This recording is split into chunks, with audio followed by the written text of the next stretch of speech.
जय श्री कृष्णा। आज हम आपको हल षष्ठी व्रत कथा सुनाने जा रहे हैं।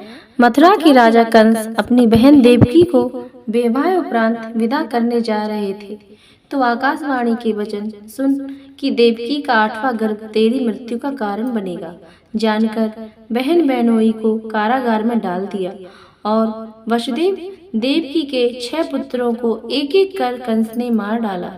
जब 7वें बच्चे का जन्म समय नजदीक आया तो देवऋषि नारद जी वसुदेव देवकी से मिलने पहुँचे और उनके दुख का कारण जानकर देवकी को हल षष्ठी देवी के व्रत रखने की सलाह दी। देवकी ने नारद जी से हल षष्ठी व्रत की महिमा व कथा पूछी तो नारद ने पुरातन कथा कहना प्रारंभ किया कि चंद्रवत नाम का एक राजा हुआ, जिनको एक ही पुत्र था। राजा ने राहगीरों के लिए एक तालाब खुदवाया, किंतु उसमें जल ना रहा सका, सूख गया। राहगीर उस रास्ते गुजरते और सूखे तालाब को देखकर राजा को गाली देते थे। इस खबर को सुनकर राजा दुखित हुआ कि मैंने तालाब खुदवाया, मेरा धन व धर्म दोनों ही व्यर्थ किया।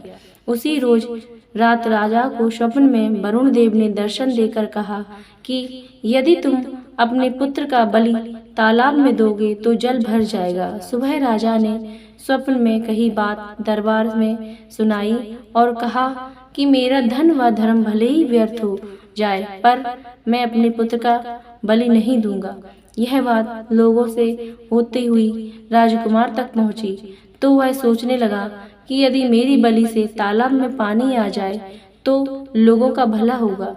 यह सोचकर राजकुमार अपनी बलि देने तालाब में बैठ गया। अब वह तालाब पानी से लबालब भर गया।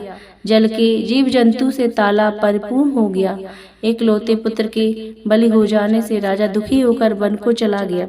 वहाँ 5 स्त्रियां व्रत कर रही थीं, जिसे देखकर राजा ने कौन सा व्रत और क्यों कर रही हो पूछने पर स्त्रियों ने हल षष्ठी व्रत की संपूर्ण विधि विधान बतलाया। उसे सुनकर राजा वापिस नगर को आ गया और अपनी रानी के साथ उस व्रत को किया।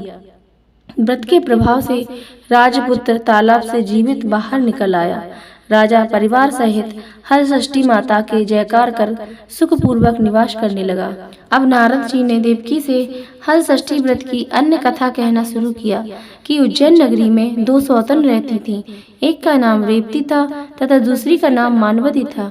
रेवती को कोई संतान न थी, जबकि मानवती के 2 पुत्र थे।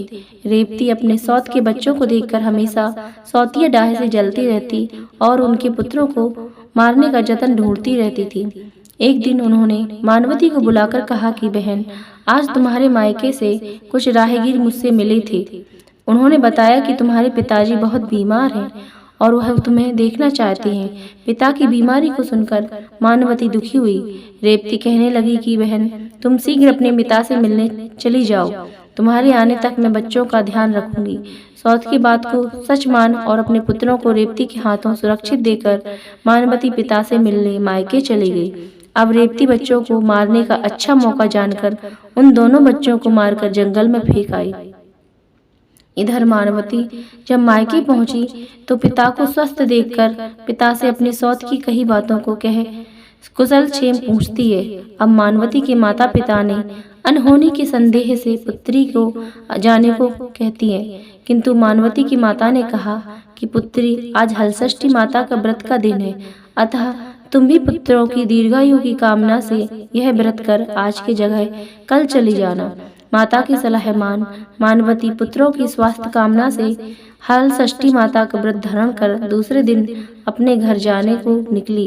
रास्ते में वही जंगल पड़ा और वहां अपने बच्चों को खेलते देख उनसे पूछती है कि तुम लोग यहाँ कैसे पहुँचे।